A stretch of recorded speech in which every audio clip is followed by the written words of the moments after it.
Welcome back to Coats in Conversation. I'm your host, Kendrique Coats, a therapist for couples and athletes in Alabama and Illinois. In today's conversation, I speak with Dr. Travis Dorsch, who is a former Purdue University standout football athlete and then was later drafted by the Cincinnati Bengals. In Dr. Dorsch's work today, he is an associate professor and founding director of the Families in Sport Lab in the Department of Human Development and Family Studies at Utah State University. In the beginning of this conversation, we explore what most parents sometimes miss as it relates to having a athlete-centric household. We then move on to identity with athletes. And then later on in the episode, we talk a little bit about the cost that sometimes it takes to be involved in youth sports. One of the key points that Dr. Dorsch made in this episode was he had mentioned that youth sports is close to being a $40 billion industry. Yes, B as in boy, billion. Just think about that. We spend all of this money on youth sports, whether it be travel leagues, private lessons, equipment, all of these things. And in some of Dr. Dorsch's research, he explains in this episode how sometimes this investment in youth sports, some parents are looking for a return on their investment, either subconsciously or consciously, which does impact the youth athlete's experience in the sport. I think this is an incredible episode for any parent who has a young athlete involved in sports. We also discuss different strategies that parents can explore to improve their young athlete's sports experience. I hope you enjoy this episode as much as I did having it.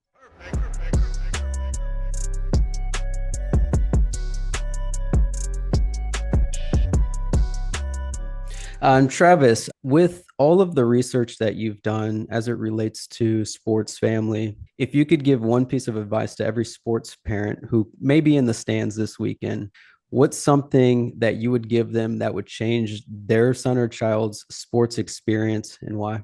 That's such a good question. I think it's the $1 million question, actually. And of course, everybody is now that we're thinking towards those school sports, towards those rec sports, and towards travel season. And one thing, a participant that I was conducting an interview, and sometimes you learn more in an interview from the participants than they actually learn from you. And I think one thing that this person said was, good sports parenting is just good parenting. So I think we overcomplicate it a lot, I guess is what I'm trying to say. And I think when you think about asking yourself those rhetorical questions, hey, am I doing this right? Hey, do I have my kid's best interest in mind? Really, you just need to look at it through a lens of, am I being a good parent in the context of sport, the same way you might in the context of a family dinner or in the context of a vacation or in the context of their academic pursuits. I think we have this craziness that surrounds us oftentimes in youth sports because it is a high level achievement domain. That we kind of lose sight of the fact that, wow, I wouldn't act like this if I was watching my kid take a math test or if I was watching my kid in a music recital or if I was on vacation with my kid. So why are we acting that way on the sidelines at youth sports? And I think that's an interesting sort of way to put the mirror in front of ourselves as parents. I've seen it all before. I've seen where parents have yelled at refs, coaches, and we'll get into some of that towards the middle of this conversation. But when you say, good parenting in sports, a parent may be out there and they may ask, okay, what does good parenting even look like? So could you provide some context on what that potentially looks like for some parents? Sure. It's great timing on this. My colleagues and I over the past few years have been developing the quality parenting framework for the U.S. Olympic and Paralympic Committee. It's been a great project, and I've learned a lot from my colleagues and in the process of digging through the decades worth of research that informed our work. And then one thing I think we've learned, and this is informed by fields as broad as kinesiology, human development, family studies, social work, nutrition, exercise science, is that there's no black box, right? I can't tell you how to be a good parent because that depends also on your child, your children, your spouse, your partner, the community you live in, your value systems, the broader society. I mean, there are so many things that impact the answer to that question. However, I think we can keep a few core principles in mind, and that is our communication is important. The way we deliver and the way we receive communication teaches our kids what we value. So we have to be really mindful of not only our spoken word, but our body language. If you're telling me something and I'm just, I'm back here with my arms crossed, not making eye contact, I'm showing you that I don't care or that I'm not happy with what you're saying. The same way that if my child's participating, let's say they're in a soccer match and they turn over, right? They're dispossessed, and I'm over here like, I'm throwing stuff. They see that, right? They see that. That's the first thing they look at. So we really need to be careful with our communication.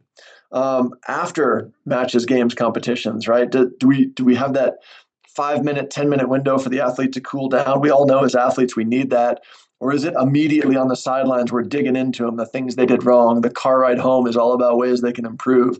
The dinner table conversation is all about sports. These are things we need to be mindful of with our communication. So I think that's priority number one, is really nailing the verbal and the nonverbal communication, not just the what, but also the how and the when. There might be a parent out there that says, "Yeah, I hear what you're saying, Travis, but my son or daughter's coach is just terrible, and it's a terrible experience." What's a parent to do then? And maybe that's a vague or too broad of a question, but I think about this sometimes because I've seen these things happen where parents are involved in sports environments with teams that don't necessarily have the athlete's best interest in hand. So for those parents and some of the research that you've done, are there things that parents can do in those situations to not only make sure that their son or daughter is getting the best experience, even though their coach may not have their best interest in hand? Yeah, I mean, I think first and foremost, a parent needs to triangulate their perceptions, right? So talk to your kid. Does the kid have the same feelings, attitudes, perceptions around the coach? Talk to other parents on the sidelines. Talk to the assistant coaches. Talk to the coach, him or herself.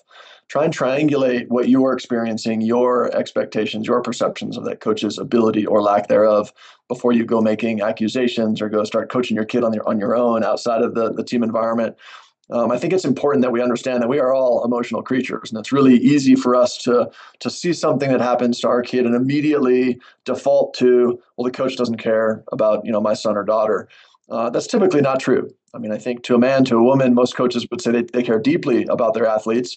They may just not be informed with the right tips, tools, practices, strategies, to effectively bring the best out of all the athletes. And so that becomes a separate question in and of itself as coaches seek professional development opportunities, as they seek to improve their technique, their tactic, and knowledge of those things, and then how to translate and transmit that to their young athletes. So I think it's really important that we not jump to conclusions. And look, if a conversation needs to happen, we also as parents need to understand when and where is the best time and place for that conversation to happen. It's surely not in the heat of the moment after a game or from the stands after a strikeout or a goal given up. So finding the right time. And I think that open and honest and transparent communication between parent and coach can be really valuable and really effective, but it needs to happen at a time and place where both people are super cool headed, where kids aren't involved or exposed to it, and where there can be some sort of a compromise and solution. You spent some time competing at the highest level, D1 and then into the NFL. During your journey, so this might be just kind of your personal experience and then things that you've seen within your own research. What do you think most people misunderstand about what it's really like to be in a sports-centered household or growing up in a sports-centered household? It's a commitment. I mean, you're all in. And when I say you're all in, I mean the athlete, I mean the parents, oftentimes the siblings that are getting either dragged along or also participating in that same sport. Oftentimes it necessitates home care and help from the grandparents or from the aunts and uncles to move other kids around or to take care of household things while you're off on the road or at a tournament. I mean, it's just all in. And I think all in today is a little more all in than it was, 15 or 20 or even 30 years ago when I was coming up. So I think, the conversation that needs to happen is, are we doing this because it's the kid, it's the athlete that wants to be doing it, or are we doing this for some other potentially nefarious reason, right? Is it the parents' goals or expectations that are driving the family train, or are the parents doing it in response to that athlete's goals and desires?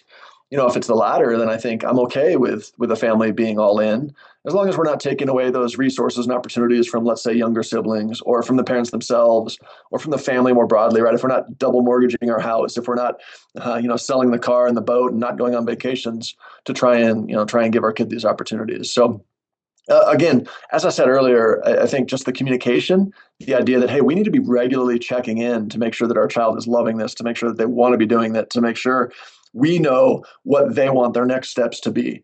And I think when we do that, then we can be, safe and assured that that the journey is the athletes and not the parents. NIL, so name, image, and likeness, and these collectives are, when you mention buy-in is a little bit different now. As some athletes that I've worked with, they talk about, hey, I'm trying to get to the bag. You're I'd assume on the front lines of some of this new research that's coming out. Have you seen any sort of shifts or new developments as it pertains to sports families and their son or daughter being involved in NIL or collectives? I think a lot of parents, and there's probably some credence to the way they're going about this, but it also kind of feels dirty a little bit. It feels like you need a shower afterwards. I think a lot of parents are thinking about branding. As early as 6, 7, 8 years old, we're seeing the Insta pages pop up. We're seeing, kids going to showcase tournaments. We're seeing them, quote unquote, sponsored by, the local car dealership or whatever it might be.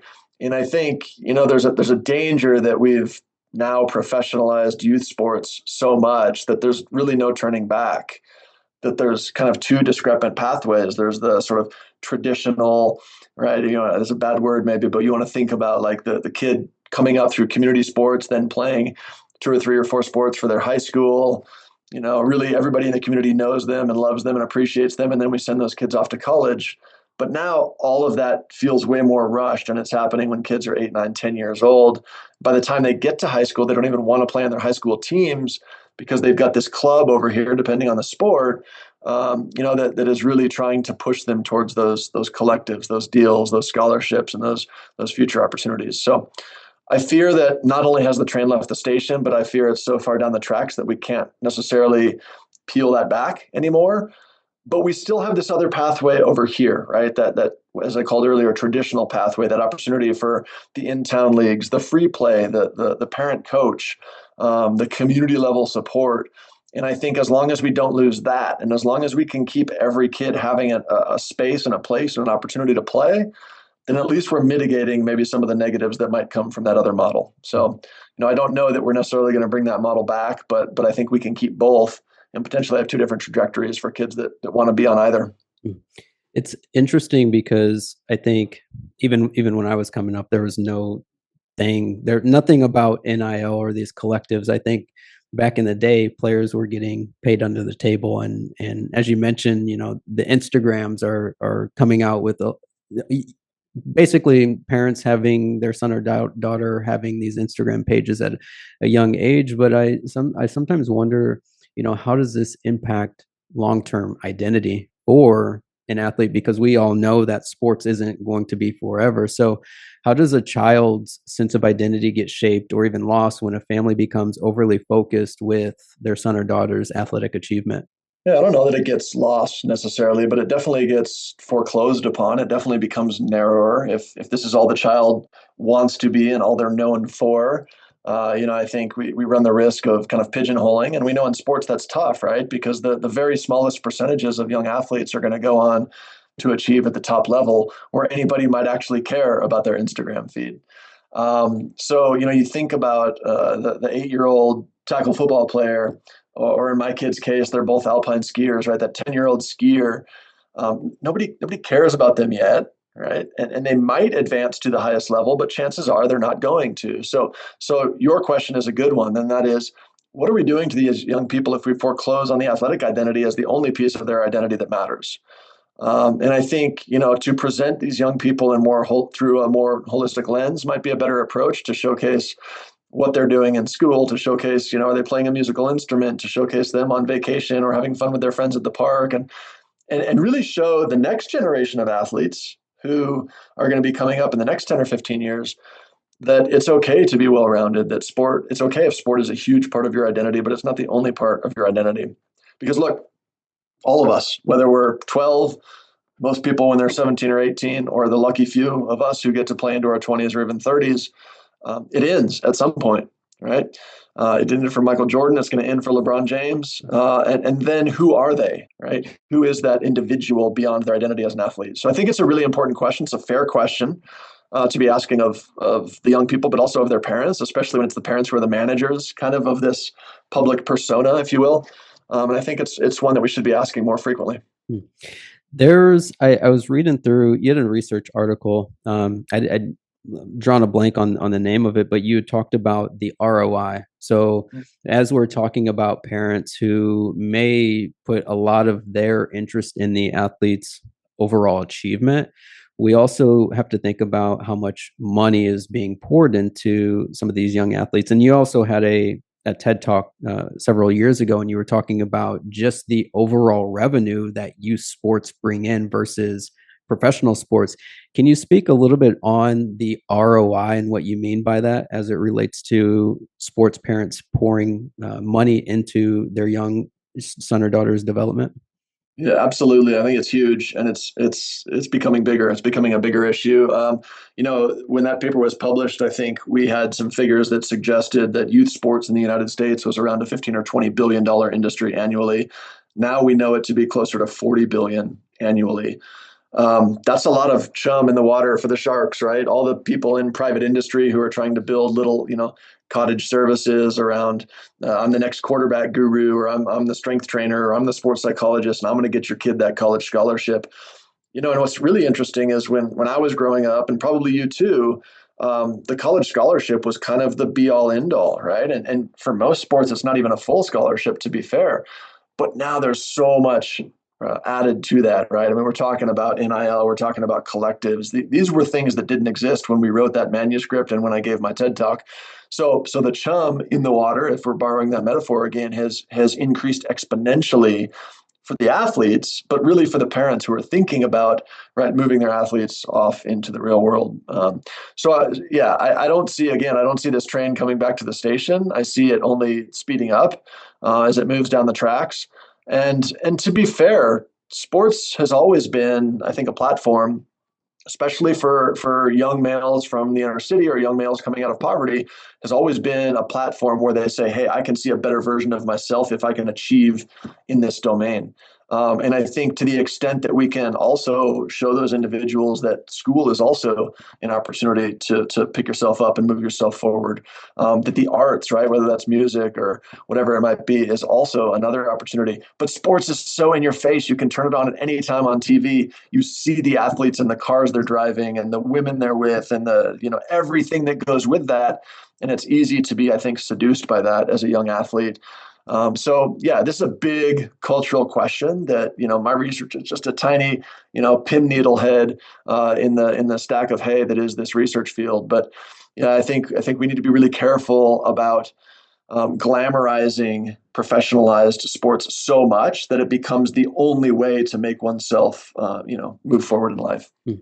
I see that I'm glad you mentioned that as far as young male athletes. I had a conversation with Ahmad, one of your colleagues who came out of Utah State, your program, and some of his research was showing how Black male athletes, youth athletes, have taken on this identity that sports is going to be my way out, which I sometimes wonder if some of these sports programs somewhat prey, for lack of better words, prey on those sorts of athletes or those archetypes, and maybe parents who are looking for a way to keep their son or daughter busy while also having this vision of, oh, my son or daughter is going to play in the NFL or WNBA, etc.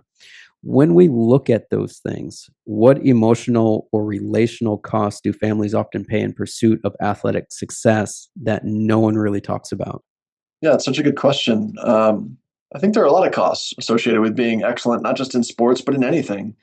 So you could apply this to someone who's, really focused on their science or really focused on their literature or their music, whatever it might be. But I think to be excellent in anything, you have to give other things up. There's only so many hours in the day. And I think, my area of expertise, of course, is in sports. And what I see in families is that there are a number of families whose young athletes now are spending upwards of 20, in some cases even 30 or 40 hours a week engaged in the sport in which they're participating. And that's an awful lot. I mean, now you're talking about levels that college athletes, high level college athletes, or even professional athletes might be spending on top of that child also having to, go to school, theoretically being in school and doing all the things that we want them to just do as kids, to play, to have fun, to go to birthday parties, all of those things.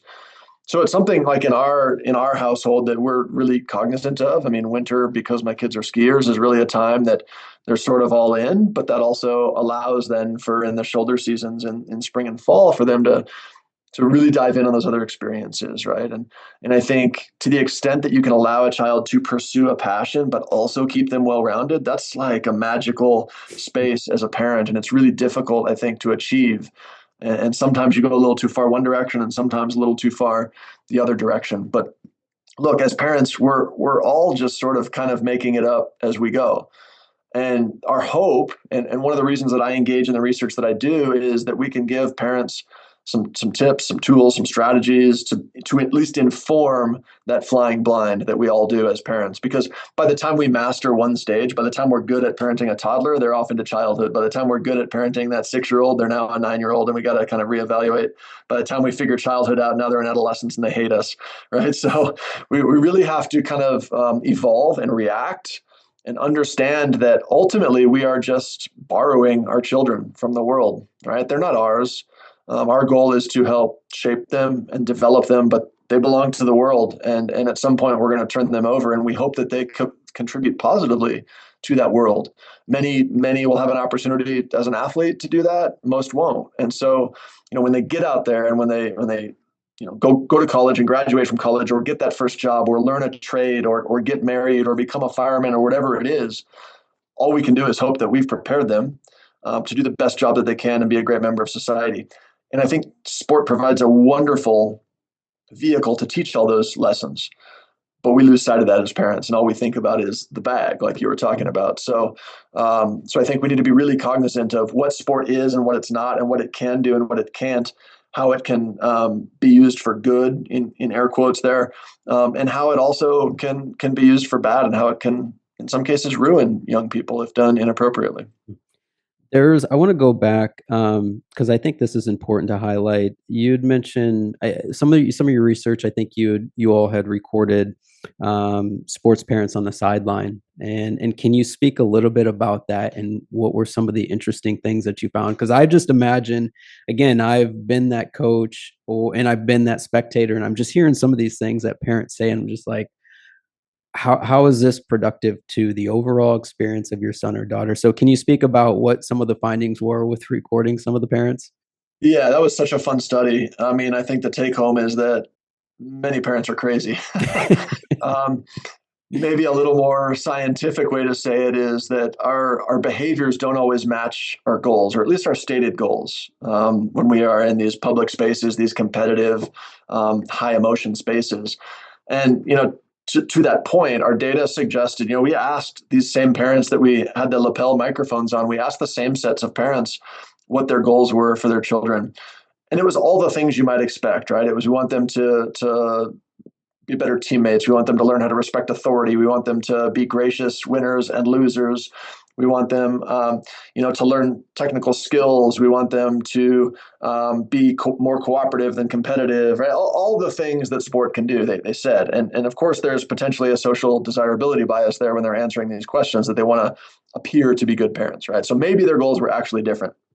Nonetheless, they shared all these goals with us. And then we put the microphones on them and we just observed them at these matches and games and competitions. And it was nothing. They were yelling about nothing to that effect, right? There was no, hey, great pass. There was no, hey, way to listen to your coach, right? There was no, hey, way to help your competitor up after they fell. It was all about scoring, winning, being better than, dominating, right? Fighting, all of the things that we sometimes view as the bad things in sport, or the things that can sometimes get out of hand in sport. So it was very interesting to us that we transform from these like thoughtful, reflective parents, and the minute the ball drops or the whistle blows, we're like crazed animals on the sidelines. And to a certain extent, if you think about this through like an evolutionary psychology lens, it makes sense. We want our offspring to survive and thrive and have the opportunity to reproduce and create, great future specimens in our lineage. And the way that you do that is by being the best, right? By being the most fit, by having those opportunities to outperform others, and throw on top of that the nature of our general society here in the U.S. That's it's competitive, it's capitalistic, it's let the best man win. So I think we're in this stew of parenting where it's hard to kind of let go of I need my kid to be the best. We've put all these resources in. This is where the ROI comes in. We've put all these resources in our blood, our sweat, our treasure, and we want our kid to perform, right? And so we lose sight of who we actually are and what our value systems are when we're out there on the sidelines. And what was really interesting is these parents knew they had microphones on, and we expected a period of soft spokenness, of saying the right things, but immediately once that whistle blew, they were into it, man. Wow. Wow. And were there any, like, after they heard, I'd assume maybe that you all shared some of these audio clips with them, or just shared just what your findings. Was there any sort of embarrassment? Were they surprised? Were they shocked of some of the things that were coming out of their mouth? I don't think so. I think they're really aware of who they are, which is really another interesting aspect of it. We didn't actually share the audio recordings themselves, but they did see the transcripts, and nobody said, "Hey, can you strike that? I don't want you to make me look bad in your paper." Everybody said, "Well, yeah, that's me." Um, so I think layered on top of this whole conversation is the fact that we've come to sort of expect parents to act this way. We might not appreciate it, but we accept it as the way it is, normal behavior. And that's really interesting because my lab a few years back, we engaged in a series of public service announcements where we tried to put the mirror to this type of behavior. And we actually we set up a couple of different scenarios. One was a spelling bee, one was a math test, and one was a music recital. And we put parents in each of these scenes acting like sport parents might, right? Like yelling at their kid while they're taking the math test. The kid gets a question wrong and they yell at the teacher because the teacher didn't teach them the math problem. I happen to be the parent in the video of the music recital, and my kid missed a note on the flute, and I stand up and yell at the kid right in the middle of the recital. Because I think what this does is it shines a light on, like, look, this behavior is not okay in any public competitive setting. So why is it okay in sports? And I think we've come to a point where, like, we're seeing the pendulum, I think, finally swing back, where leagues and coaches are having parent contracts and parent meetings and codes of expectation, and we're really trying to rein this in. But we're so far down the track, and there's so much now invested in youth sport that I think it's hard to do. Mm-hmm.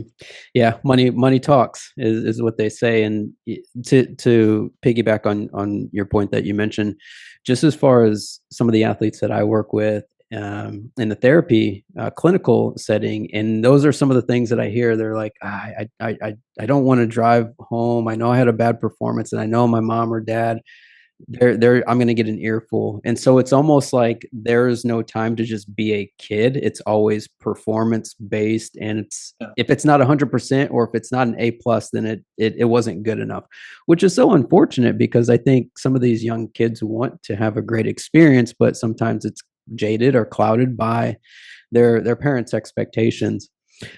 To wrap up this conversation, because I know we could probably talk for another hour, we've dove into a lot of these things.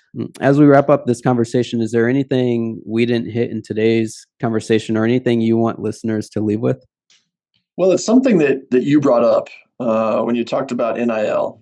I think the other thing that maybe gets lost in the conversation around athletes pursuing these bags of riches is the fact that the NCAA also lifted the transfer policy around that. And inherently, I think there's nothing wrong with that. But when you look at what it's done, it's allowed young people who either aren't earning any playing time, or aren't performing well, or don't like the coach. It's allowed them an off ramp to say, you know what, I'm out. I'm going to go somewhere else where I'm more appreciated.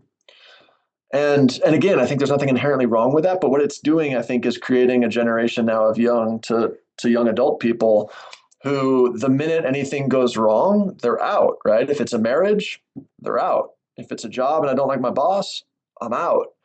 And I don't know what the ramifications of that are going to be. We won't know for 20 or 30 years. But lost, I think, in all of this is the ideal of loyalty. And I think, generationally, my parents, my grandparents, right, they'd go work at Sears and they'd have a 50-year career and they'd retire with their pension. And nowadays, I think you see even in the workforce that people are bouncing around, people are utilizing their talents. And I think that can be a good thing and it can be a bad thing. So I'm not trying to demonize this at all. I don't know how that's going to play out in terms of how we view these different values and characteristics of individuals. So it's something to keep an eye on, I think, in the next 10, 15 years, whether or not that rule stays the same or the pendulum swings back and how that affects kind of broader society moving forward. But, I think we're seeing that even trickle into youth sports, right? I had a conversation the other day with a dad whose kid was playing travel ball, travel baseball, and for the past couple of years been playing with this coach. And the dad had an argument with the coach, and he's like, screw it, I'm going to start my own team. So in the same town, which isn't big enough to really support two travel clubs, he went off and started his own team and tried to then recruit all the kids from the other team, basically just to out or ostracize that coach and leave him on an island. And so there's a lot of vindictiveness. There's a lot of yeah, I just think there's a lot to consider. And I don't have a long enough career ahead of me to ask and answer all the right questions, but I'm very intrigued. And I know I do have some job security because parents aren't getting any better in sports.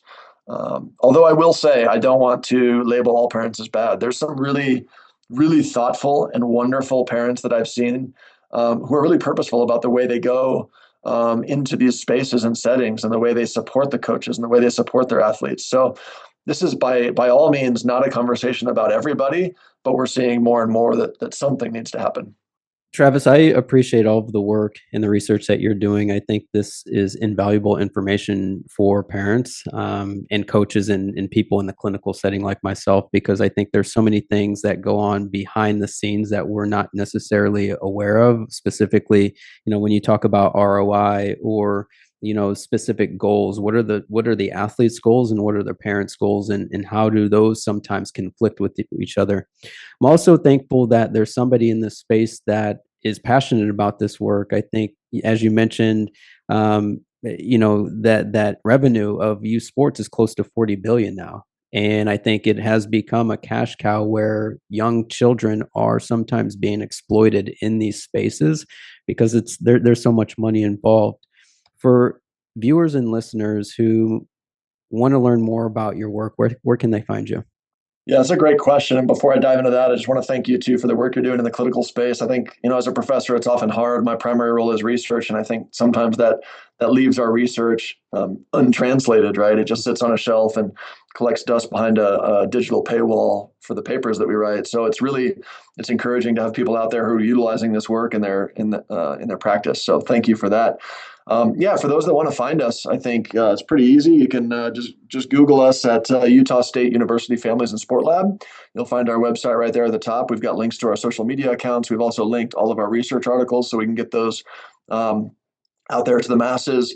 We've got some technical reports from some various funders that we've done research with. If you want to dive into any more specific research in the Intermountain West or across the country.